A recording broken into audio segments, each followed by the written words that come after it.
we can't give up that many offensive boards. 10 of those boards came from their guards. So our guards, they know that they have to be better this season, helping our bigs rebound the basketball. But I like the fact that we were still able to get out and establish a tempo, getting the ball up and down the floor. Offensively, I thought we had some pretty good ball movement. We didn't shoot the three well, but we did a good job of getting to the free throw line and taking care of the basketball. Only 8 turnovers tonight for us.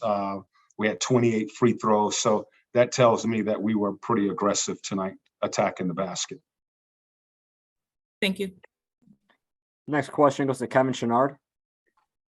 Kind of along the same lines of where you finished, how do you feel the team did in terms of utilizing the multiple pick and roll ball handlers that you had in the lineup with Dejounte and Trae and some others like Aaron and DeAndre? Yeah, well, we want to try to take advantage of the defense, and I thought they did a good job of getting the ball in the hands of a defender that we felt we could take advantage of, playing with the ball, playing off the ball. I thought it was a really good flow from our guards tonight. And again, with the number of guys that we had handling the basketball tonight, and to only have 8 turnovers, that's a good sign. I like that. We weren't taking chances.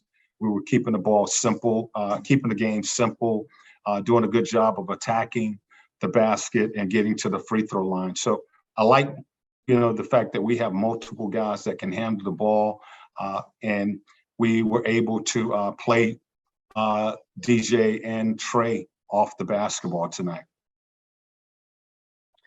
Next question goes to Pat Benson. Hey, Coach. How did you feel about the team's conditioning? Did anybody stand out like that they had come in really good shape and looked good on the court? Did anybody look like they needed some improvement? No, it's pretty good. I mean, what I saw tonight, I pretty much expected. I think we're in a decent shape. We're not close to where we need to be or where we want to be, but we are certainly in good shape. We needed this game tonight. We've been scrimmaging against each other, and it's difficult to gauge, where you are as a team, where you are as a player when you're not playing in live games. The only live game that we had was the 2-quarter scrimmage that we had before we left, and I saw then that, after 3-4 minutes, our guys were gassed, so we really needed this game to see where we were as far as conditioning and see what type of conditioning we're going to need to be able to play this style of basketball. We're gonna be a team that plays 2 ways. We're gonna play both sides of the floor, and you got to be in really good shape to be able to do that. Awesome, thank you. Next question goes to Raphael Haynes. Hey, Nate, Raphael from the 3-point conversion. Nate, how surprised were you to see Dejounte fit in so well and to play so well individually, but not just individually, but with the team as well, just to gel with them? He's been really good. His basketball IQ, he has a great feel for the game.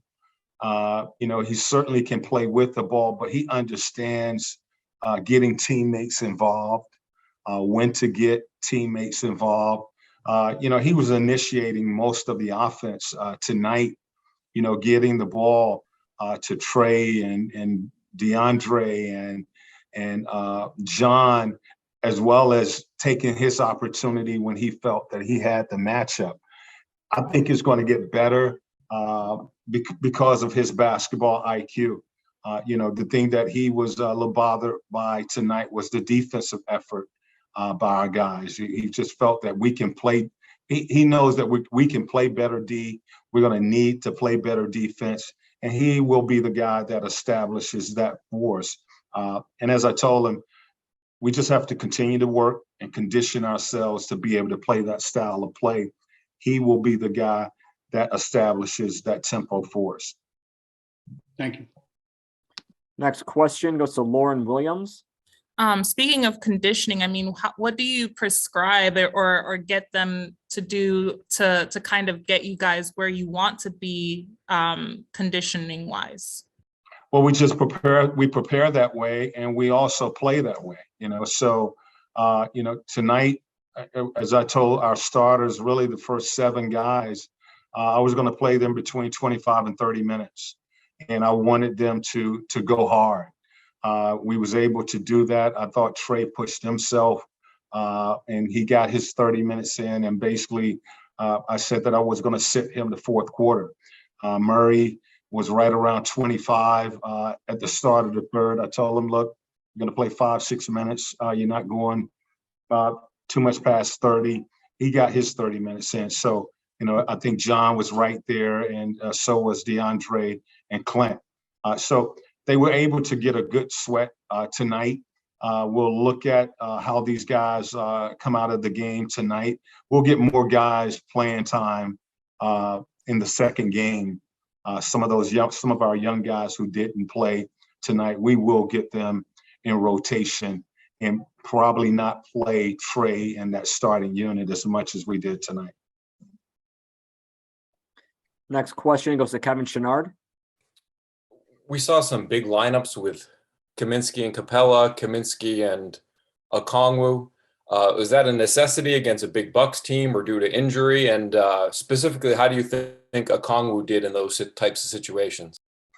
Well, I think we all can be better, but yeah, we did play Frank with Onyeka, and it wasn't bad. They've been practicing together. Jalen did not travel with us, so basically Frank stepped in and took those minutes.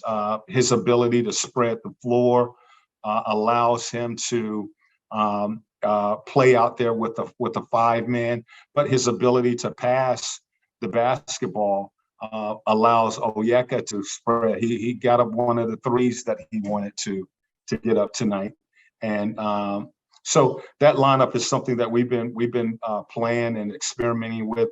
I like it. I think there'll be some nights that we can run that lineup, and then there'll be some nights that we will go with Jalen, and we'll get John in there with Onyeka.